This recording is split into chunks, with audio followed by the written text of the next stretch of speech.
సభకు నమస్కారం.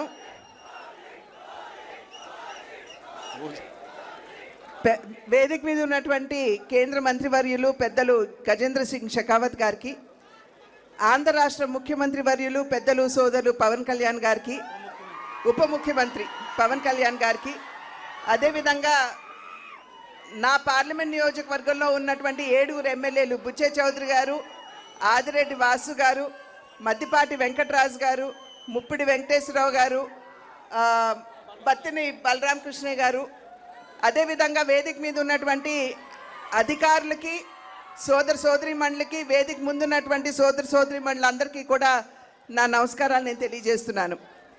2024 ఎన్నికల సందర్భంలో ప్రజల వద్దకి ఓటు వేసి ఆశీర్వదించమని చెప్పి అడగడానికి వచ్చినప్పుడు డబుల్ ఇంజిన్ సర్కార్ అంటే కేంద్రంలో రాష్ట్రంలో 2 చోట్ల కూడా ఎన్డీఏ కూటమి అధికారంలో ఉన్నట్లయితే అభివృద్ధి పరుగులు తీస్తుంది అని చెప్పి ఆనాడు మేము చెప్పడం జరిగింది. ప్రజలు విశ్వసించారు. డబుల్ ఇంజిన్ సర్కార్ కావాలనుకున్నారు. కేంద్రంలో ఎన్డీఏ కూటమిని, అదేవిధంగా రాష్ట్రంలో కూడా ఎన్డీఏ కూటమిని ఆశీర్వదించడం జరిగింది. వికసిత్ భారత్ అనేటువంటి ఒక కళ ఏదైతే, ఒక స్వప్నం ఏదైతే నరేంద్ర మోడీ గారు ప్రజల ముందు ఉంచారో, ఆ వికసిత్ భారత్లో వికసిత్ ఆంధ్ర రాష్ట్రం కూడా ఒక భాగం అని చెప్పి మనం గుర్తించాలి. కనుక అన్ని విధాలా కూడా అధికారంలోకి వచ్చిన నాటి నుండి నేటి వరకు అమరావతి నిర్మాణం కావచ్చు, పోలవరం నిర్మాణం కావచ్చు, స్టీల్ ప్లాంట్ కావచ్చు, సౌత్ కోస్టల్ జోన్ కావచ్చు, రైల్వే జోన్ కావచ్చు, మరి ఎంఎన్ఆర్ఈజీఎస్ కింద పెద్ద ఎత్తున వనరులు రాష్ట్రానికి ఇచ్చి కావచ్చు, అన్ని విధాలా కూడా ఆంధ్ర రాష్ట్ర అభివృద్ధికి కేంద్రం తన సహకారాన్ని అందిస్తూనే ఉంది. అయితే వికసిత్ ఆంధ్ర రాష్ట్రం మనకు కావాలంటే వికసిత్ జిల్లాలు కూడా కావాలి. అంటే వికసిత్ రాజమహేంద్రవరం కూడా ఖచ్చితంగా వికసిత్ ఆంధ్రలో భాగం అని చెప్పి మనం గుర్తించాలి. దానిలో భాగంగానే ఇవాళ అనేక పర్యాటక అభివృద్ధి కార్యక్రమాలు మనం శంకుస్థాపన చేసుకోవడం జరుగుతుంది.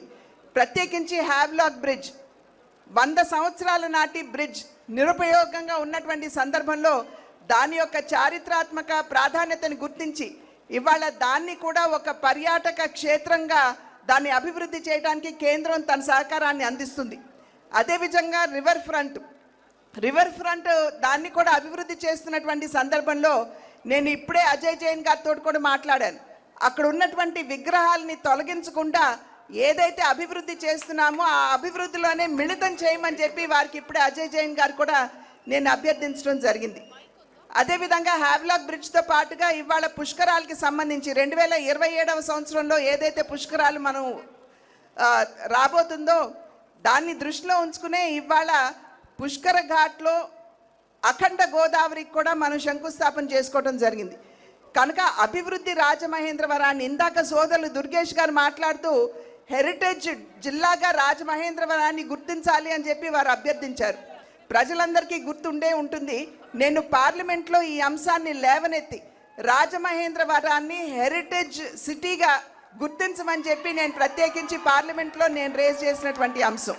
కనుక ఖచ్చితంగా పెద్దలు గజేంద్ర సింగ్ షెకావత్ గారు ఇక్కడే ఉన్నారు. వారి సహకారంతో ఖచ్చితంగా దీనికోసం నా వంతు కృషి చేస్తాను అని చెప్పి తెలియజేస్తూ అన్ని విధాలా పర్యాటకంగా కావచ్చు, అదేవిధంగా రిలీజియస్గా కావచ్చు, రాజమహేంద్రాన్ని అభివృద్ధి చేసుకునేటువంటి అవకాశం ఉన్నటువంటి సందర్భంలో ఆ దిశగా ఇప్పటికే ఆల్రెడీ అడుగులు వేస్తున్నాం.